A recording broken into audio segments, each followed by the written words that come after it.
नमस्कार, आप देख रहे हैं स्वदेश खबर। मैं हूं आपके साथ कविता थपलियाल और शुरुआत करेंगे बड़ी खबर के साथ। वेदांता ने बड़ी रीस्ट्रक्चरिंग का ऐलान किया है। कंपनी अपने कारोबार को 6 कंपनियों में बांटेगी, लेकिन किस तरह से ये होगा, पूरा प्लान क्या है, क्या योजना है कंपनी की, तमाम डिटेल्स हमारे सहयोगी सरकार हमें दे रहे हैं। सौमित, ये बताएं कि आखिर वेदांता ने जो बड़े डीमर्जर का ऐलान किया है, इसको लेकर डिटेल्ड इंफॉर्मेशन आपके पास क्या है? किस तरह से ये पूरा डीमर्जर आगे चलते हुए होता हुआ दिखाई दे रहा है?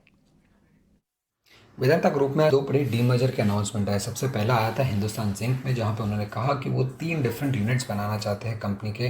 पहला यूनिट रहेगा जिंक और लेड बिजनेस का, दूसरा रहेगा सिल्वर बिजनेस का और तीसरा रहेगा रिसाइकलिंग बिजनेसेस का। अब इन तीनों बिजनेसेस में जिंक और सिल्वर सबसे बड़ा बिजनेस है कंपनी के लिए, बट एनालिस्ट ने कभी भी कोई डिफरेंट वैल्यू असाइन नहीं किया है ईच ऑफ द बिजनेसेस को। दूसरा अनाउंसमेंट आया था वेदांता की तरफ से, जहां पर उन्होंने कहा कि जो ओरिजिनल वेदांता है उसको 6 डिफरेंट एंटिटीज में स्प्लिट किया जाएगा। तो जो ओरिजिनल वेदांता है उसमें हिंदुस्तान जिंक का स्टेक रहेगा, सेमीकंडक्टर बिजनेस रहेगा, डिस्प्ले रहेगा और वेदांता स्टेनलेस का बिजनेस होगा। वेदांता एल्यूमिनियम में एल्यूमिनियम बिजनेस रहेगा और 51% स्टेक जो बैल्को में कंपनी ओन करती है वो भी रहेगी। अब वेदांता ऑयल एंड गैस की बात करें तो वहाँ पे केन इंडिया का बिजनेस आ जाता है। वेदांता बेस मेटल में कॉपर और जिंक इंटरनेशनल का बिजनेस आएगा और वेदांता स्टील में अगर हम देखें तो वहाँ पे आयरन ओर और स्टील के बिजनेस आएंगे। और आखिर में वेदांता पावर में जो है उसमें पावर यूनिट्स को कंपनी होस्ट करेगी। अब जो डीमर्जर रेशियो कंपनी ने रखा है वो काफ़ी सिंपल रखा है। फॉर एवरी 1 शेयर जो वेदांता में ओन करते हैं शेयर होल्डर्स, उनको एक नए शेयर मिलेंगे each of this new listed entities में। अब अप्रूवल्स की अगर हम बात करें तो कंपनी को सेबी से, बीएससी, एनएससी से और एनसीएलटी से अप्रूवल्स लगेंगे इस डीमर्जर के लिए और लिस्टिंग के लिए। और कंपनी एक्सपेक्ट कर रही है कि ये सारा प्रोसेस जो है फर्स्ट हाफ ऑफ FY25 में कंप्लीट होगा। अब वैल्यूएशंस की अगर हम बात करें तो जो वेदांता ओरिजिनल वेदांता है जिसमें हिंदुस्तान जिंक का स्टेक रहेगा, उसका वैल्यू करीब 84,000 करोड़ के आसपास हो सकता है, क्योंकि हिंदुस्तान जिंक की अगर हम वैल्यू देखें करंट मार्केट प्राइस में तो वो उतने के लगभग पड़ जाता है।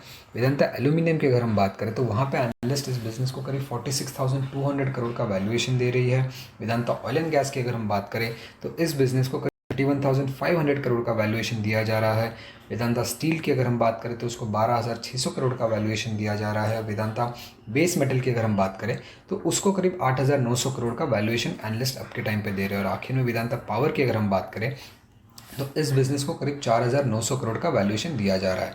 बट यहाँ पे की क्वेश्चन यही रहेगा कि जो कंपनी का टोटल नेट डेट है जो कि करीब 59,200 करोड़ के आसपास है, उसको कैसे डिवाइड किया जाएगा इन कंपनीज में। और एनालिस्ट का फोकस शायद इसी बात पर रहेगा कि इस नेट डेट को कैसे डिवाइड किया जा रहा है और आगे चल के क्या कंपनी के ग्रोथ प्रॉस्पेक्ट्स है और क्या बिजनेस प्लान है each of the different entities के लिए, ये जानना इंपॉर्टेंट रहेगा कंपनी के एनालिस्ट कॉल से। शुक्रिया सौमित, तमाम डिटेल्स हमें देने के लिए। और